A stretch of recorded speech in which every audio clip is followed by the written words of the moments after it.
打斑打極無效，甚至反黑，因為你一開始已經行錯啦。最多人中招咧就係第一步，因為而家好多人去到邊都指定打 Pico， 覺得 Pico 係最有效。但係 Pico 其實只係激光祛斑裏邊咧其中一種儀器嚟嘅，佢唔係萬能㗎。好似荷爾蒙斑本身，荷爾蒙斑就有好多種唔同嘅類型，唔同嘅類型荷爾蒙斑咧係需要用唔同嘅儀器打嘅。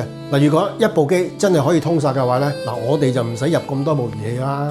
就算揀啱機都好啊，如果你行錯呢步咧，亦都可能係白打嘅喎。呢一步咧就係點樣分析色斑啊？嗱，你試下去3間唔同嘅中心問下自己咩斑，有可能得到答案咧3間都唔一樣啊！如果連咩斑都未搞清楚咧，就幫你打啦，問題咧可以好嚴重嘅。我舉個例子啊，曬斑就好興打結焦嘅，如果誤判荷爾蒙斑係曬斑，用結焦方法打咧就極容易反黑㗎。我哋最多嘅反黑求助個案咧就係荷爾蒙斑啊，因為係用錯方法打。但係有啲祛斑中心咧連一部皮膚分析機都冇嘅，係靠肉眼去睇呢啲係咩斑喎。但我哋人係冇透視眼嘅喎，睇唔到底層嘅皮膚狀況嘅喎，表層睇落咧冇乜嘢嘅喎，但係原來底層睇落咧，哇好多嘅隱形地雷陷阱嘅喎。當用高能量打中呢啲嘅隱形地雷嘅話咧，咪可能會令到皮膚更加之敏感、爆血管或者甚至反黑添咯。